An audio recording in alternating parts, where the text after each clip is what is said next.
عبد الله صبري بيتكلم على طول مع حكم اللقاء وشامل عجوي.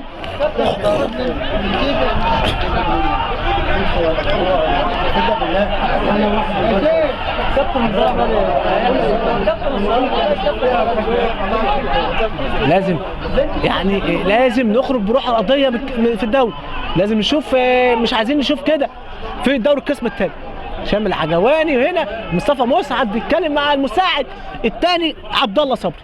اعتقد بقى فيها كلام، فيها كلام.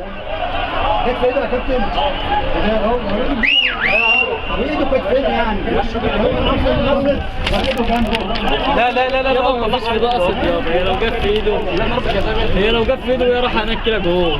في قصد وقصد كل واحد جول.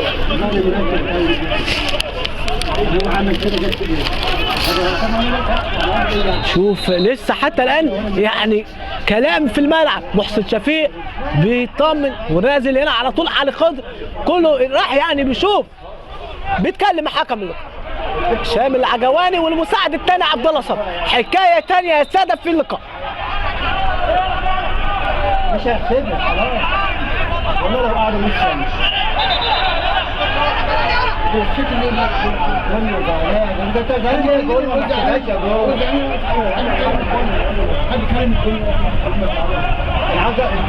مالي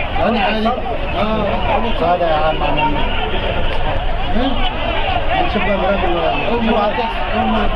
عاوز الجون كان صادق نعمل مشكله. كلام لسه بنشوف في الملعب، لكن حتى الان حكم اللقاء مش عارف يفضي الملعب. شوف حاجه كده بقى في الروايه. لا لا لا الجون بتاع على فكره الحكم عمره ما هيرجع في القرار. لا لو قعد بتاع الميه هو بتاع يطلع فوق بعدين الكره دي بتاع الجديد